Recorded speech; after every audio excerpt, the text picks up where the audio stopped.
Joe Biden, frankly, borrowing his best Donald Trump toupee. Because Joe Biden is now, and his advisors, are now going around pretending that his record isn't his record. Pretending that he didn't actually vote for the Iraq War, or he voted for it, but he didn't really vote thinking they were going to go to war. This is what he has the former Secretary of State, John Kerry, going around the country saying. I mean, look at this from John Kerry from the No Malarkey bus in Iowa. You can't make this up, folks. Called it appalling that after 18 years, Joe Biden still refuses to admit he was dead wrong in the Iraq War, the worst foreign policy blunder in modern American history. Given what you know about the region and how Iran was essentially empowered by that, why doesn't he just call it a mistake?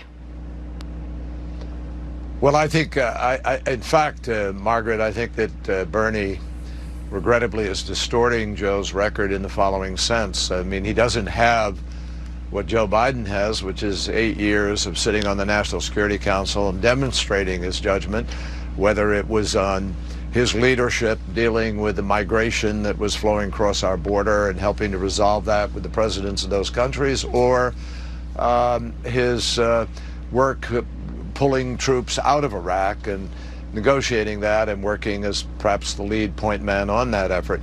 I think that I know very well what Joe's position was, because I answered those questions back in 2002, 2003 and 4.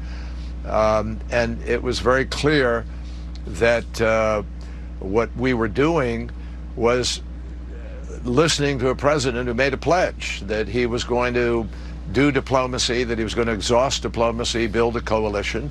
And ultimately, we learned, as Joe did and I did, that the intelligence was distorted. So Joe spoke out and criticized.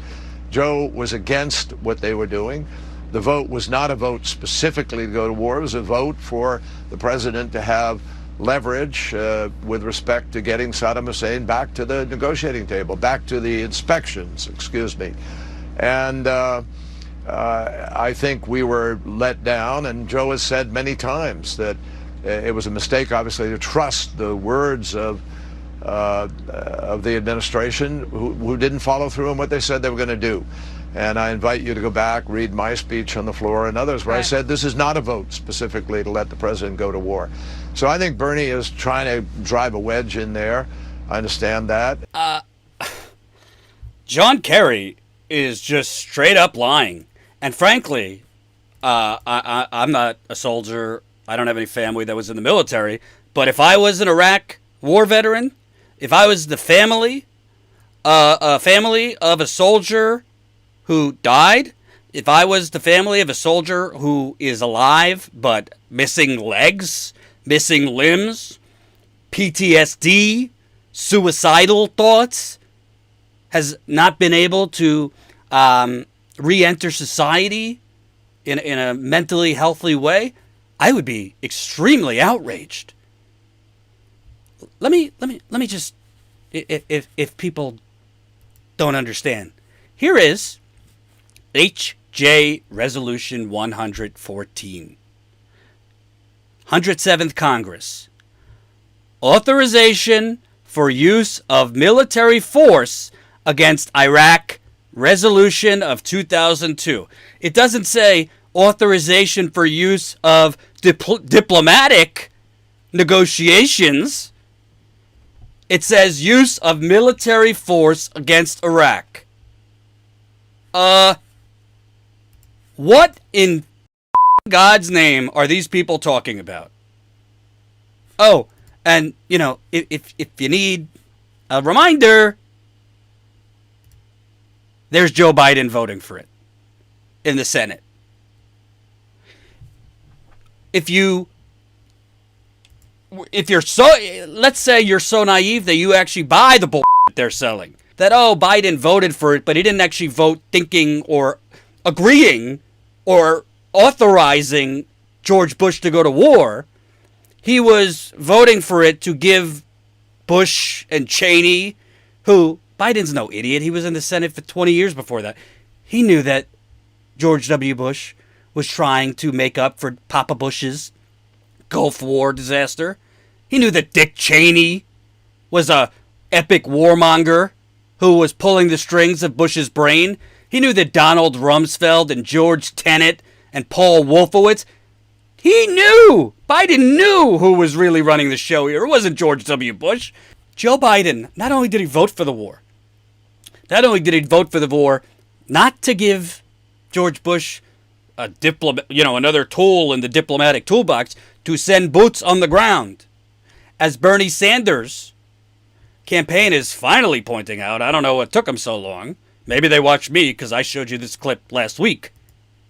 So finally they're putting it out. This is from Bernie Sanders' campaign, David Sirota, his speechwriter.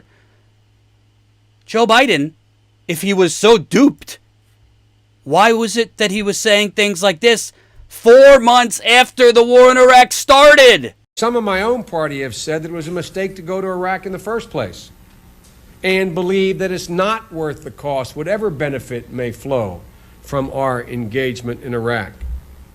But the cost of not acting against Saddam, I think, would have been much greater.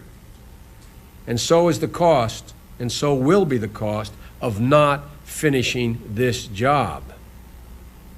The President of the United States is a bold leader, and he is popular. The stakes are high, and the need for leadership is great. I wish he'd use some of his stored-up popularity to make what I admit is not a very popular case. But I and many others will support him when he makes the case. Okay.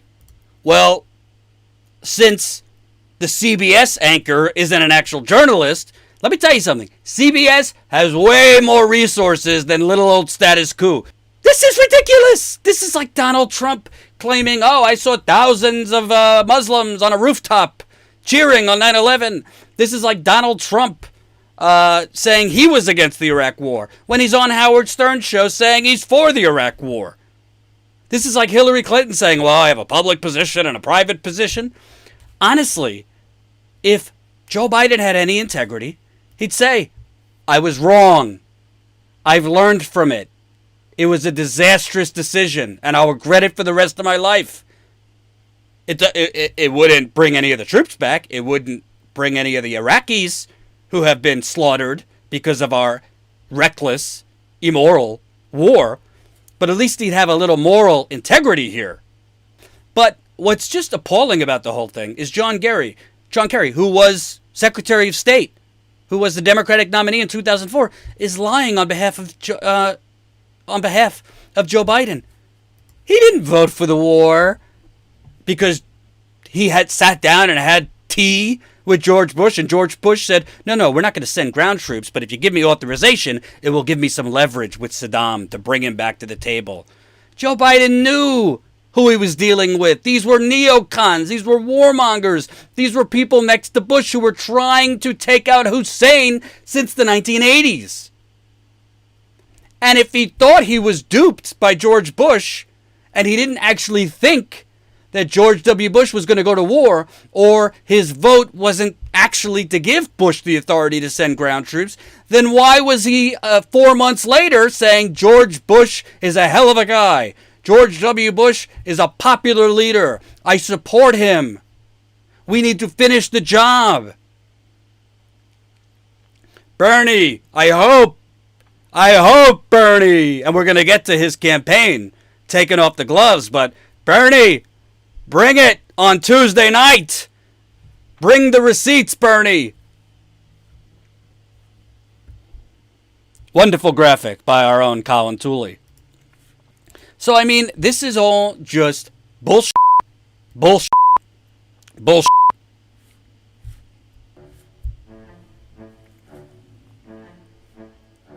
And the media just covers it up. Hope you enjoyed that last video. Hop on over to statuscoup.com where you can sign up for our email list and become a member for as low as $5 to $10 a month. Membership is how we grow. That's statuscoup.com/join. And remember, join our email list so we can grow the revolution with you.